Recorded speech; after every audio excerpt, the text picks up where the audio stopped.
चला तर तुमचं स्वागत आहे मुलानीच किचन मध्ये।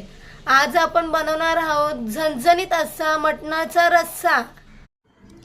तुम्ही व्हिडिओ पूर्ण पहा म्हणजे तुम्ही ही रेसिपी घरामध्ये करू शकता। एकदम साधी आणि सोप्या पद्धतीमध्ये आहे, प्लीज ट्राय करा। आता आपण पहिलं मटण साफ करून धुवून घेणार आहोत। अशा प्रकारे आपण मटण धुवून घेत आहे। मटण अशा प्रकारे आपण धुवून घेतलेले आहे। मटणाचा रस्सा आणि आपल्याला गरमागरम अशी ज्वारीची भाकरी त्याच्यासोबत खायची आहे। आपल्याला असं वाटतं भाकरी बनवायला खूप अवघड आहे, पण भाकरी ही पेक्षा सोपं काही नाही। चला तर मग आपण आता मस्त अशी भाकर करूया। भाकरी करण्यासाठी एकदम सोपी आहे। तुम्ही अशा प्रकारे नक्की ट्राय करा। बघा तर आपण कशी भाकरी करत आहोत, एकदम सोपी आणि साध्या पद्धतीने। तुम्ही ही नक्की ट्राय करा। ही मस्त गरम झालेला आहे। अशा प्रकारे आपण भाकरी टाकलेली आहे।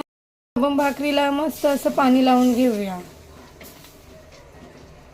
चला तर मग आता आपण भाकरी पलटी करून घेऊया।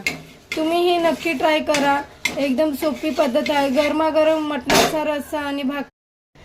चला तर मग आपण पुन्हा आता भाकरी पलटी करून घेऊया। तुम्ही बघत आहात आपली भाकरी किती छान पैकी फुगलेली आहे, मस्त पैकी एकदम छान। तुम्ही हे ट्राय करा अशा प्रकारे भाकरी बनवायला। बघा अशा प्रकारे आपण पूर्ण भाकरी करून घेतलेल्या आहेत। आपण झणझणीत अशा मटणाच्या रश्श्यासोबत खाण्यासाठी भातही शिजवून घेणार आहोत। तर आपण भात शिजायला घातलेला आहे। अशा प्रकारे आपला भातही शिजून रेडी झालेला आहे। तर आता आपण मटण रस्स्याची तयारी सुरू करूया। मटण रस्स्यासाठी लागणारे साहित्य हे सर्व प्रमाण आपल्याला 1 किलो मटणासाठी आहे। 1 मोठा कांदा, 1 खोबऱ्याची वाटी, सुकं खोबरं वापरायचं आहे आपल्याला, 4-5 काजू, 10-12 लसणाच्या पाकळ्या, थोडंसं अद्रक, जिरे, शहाजिरं, लवंग, काली मिरी आणि आपल्याला थोडीशी कोथिंबीर, हे सर्व आपल्याला आणि धने, हे सर्व आपल्याला मिक्सरमध्ये वाटून घ्यायचे आहे। आता आपल्याला पहिलं मटण उकडून घ्यायचं आहे। यामध्ये थोडा कांदा बारीक चिरलेला एकदम लाल करून घ्यायचा आहे। यामध्ये आपण तेजपत्ताही टाकलेला आहे। यामध्ये आता आपण अद्रक, लसूण, कोथिंबीर याची पेस्ट करून तीही तेलामध्ये मस्त मिक्स करून घेणार आहे। तर हे सर्व मस्त मिक्स झालेलं आहे। यामध्ये आपण थोडीशी हळदही टाकणार आहे, अर्धा चम्मच हळद। आपण जे धुवून घेतलेलं आहे मटण तेही ऍड करणार आहोत याच्यामध्ये। मीठ आपण जे अद्रक लसूण वाटून घेतलेलं आहे त्याच्यामध्येच आपण टाकलेलं आहे। अशा प्रकारे आपण सर्व मिक्स करून घेतलेले आहे। यामध्ये आपल्याला 1 ग्लास पाणीही टाकायचे आणि पुन्हा हे सर्व मिक्स करून घ्यायचे आहे।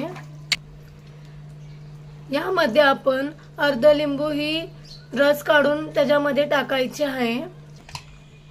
आता आपण याच्या 5-6 शिट्ट्या करून घेणार आहे, जेणेकरून आपल्याला कालवण बनवून घेण्यासाठी। चला तर आपण मटण रश्श्यासाठी मसाला भाजायला घेऊया।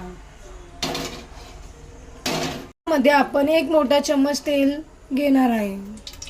यामध्ये आपण जो मसाला मिक्सरला वाटून घेतला आहे तोही टाकणार आहे।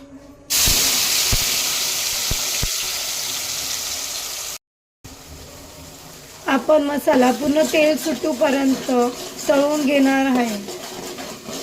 जेवढा मसाला छान तळला जाणार तेवढं कालवणही छान लागणार। बघा तर मसाला आपला छानपैकी भाजला जात आहे।